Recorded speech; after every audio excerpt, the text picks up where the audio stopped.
Swah Tatsaviturvarenyam Bhargo Devasya Dhimahi Dhiyo Yo Nah Prachodayat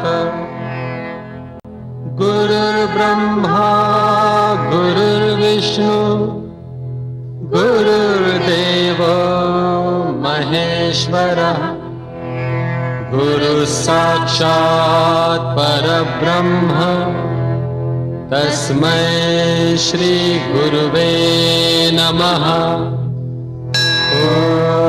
Om Namah Shivaya.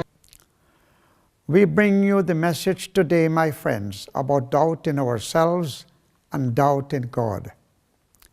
Birth and death, wealth and misfortune, time and destiny, in brief, all entanglements of this world, all relationships like home, wealth, tongue, family, hell, heaven, and so forth, which are seen, heard of, and thought of in the mind, are all the result of ignorance and not real.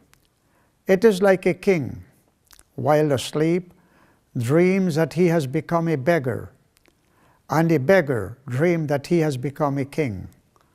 But when they awake, neither the king loses anything, nor the beggar gain anything.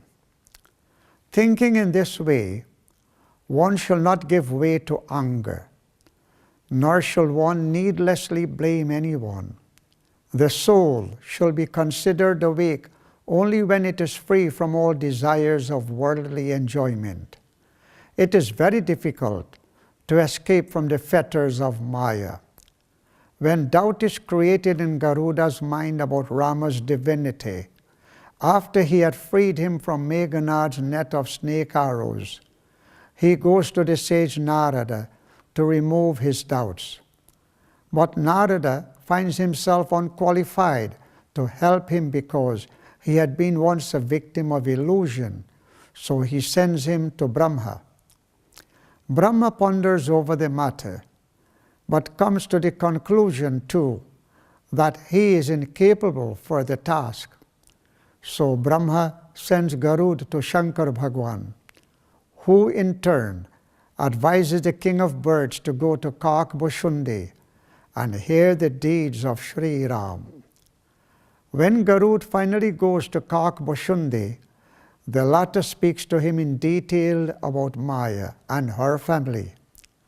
Maya, or illusion, is not alone in her mission to confuse the human mind. She has many of her friends in her pursuit. Her friends like vanity, arrogance, anxiety, greed, longing, and so forth. The soul enters into the world of desire, and soon it is busy in the material world. Thus, gradually, but surely, man perishes in the quagmire of Maya. Kakbhushundi says, illusion, come not near the man of faith who has devotion to Ram. Whilst in the forest, Lakshman begs Ram to instruct him, amongst other things, about the nature of Maya. Kahahu jnana viraga arumaya. I and mine, you and yours, he says. This in truth is Maya, or illusion, which keeps all souls in bondage. Illusion means something that deceives by producing a false or misleading impression of reality.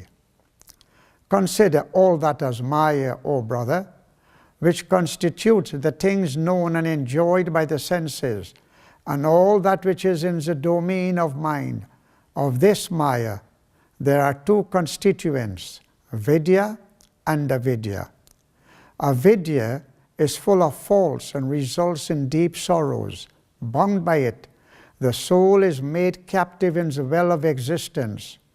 Vidya is a controller of the gunas, and from it the world emerges. It is directed by God and has no power of its own. Wisdom is that which is free from defects like arrogance and the like, and which sees God in all things alike. Kak Bhushundi says, "Who is there whom passion has not tormented, desire not maddened, and anger not inflamed? Where is the intellectual, the warrior, the poet, the scholar, or man of virtue, whom greed has not ruined? Who is the man who has not degenerated with the interaction of the gunas? Who is there whom the world has not slandered? Who has not been fanned by the wind of sorrow? Who is there whom anxiety has not gnawed, or delusion overpowered? The divine call cannot be accepted by anyone whose soul has not found its anchorage, whose discords have not been resolved.